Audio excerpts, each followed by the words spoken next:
नगर विकासमध्ये माझ्या मतदारसंघातील टेंभुर्णी नगरपंचायत ही जी पहिली अधिसूचना 3 जून 2022 रोजी निघाली, परंतु दुसरी व अंतिम अधिसूचना अजून निघाली नाही, तर ती नगर विकास खात्याकडून निघाल्यास त्या ठिकाणी माझ्या टेंभुर्णी हे मोठं गाव आहे आणि त्याला त्या सर्व विकास कामाला पर्याय खुले होतील।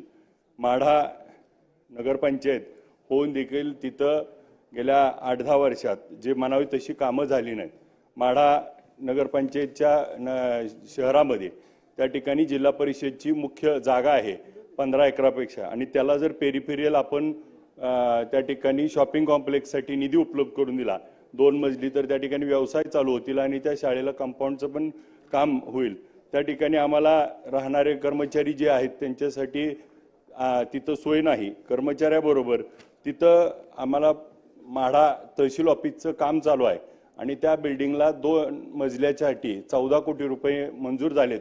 काम अंतिम टप्प्यात येते, परंतु फर्निचरसाठी निधी उपलब्ध ह्यात नाहीये।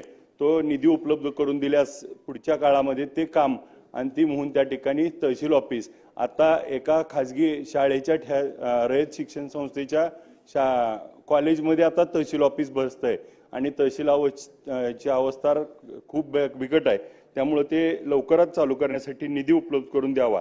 त्याचबरोबर माढा शहरामध्ये आम्हाला त्या ठिकाणी प्लेग्राऊंड आहे, त्याला निधी उपलब्ध करून देत असताना आमच्या इथं गार्डनसाठी देखील निधी उपलब्ध करून द्यावा। छत्रपती शिवाजी महाराजांचा अश्वारूढ पुतळा बसवावा, त्यासाठी निधी उपलब्ध डॉक्टर बाबासाहेब आंबेडकरांचा, महात्मा ज्योतिबा फुलेंचा, अण्णाभाऊ साठेंचा आणि त्या ठिकाणी अहिल्यादेवी होळकरांचा या ठिकाणी स्मारक होण्यासाठी निधी उपलब्ध करून द्यावा, ही देखील आमची मागणी आहे। नाट्यगृहासाठी देखील आम्हाला त्या ठिकाणी निधी उपलब्ध होऊन आवश्यक आहे।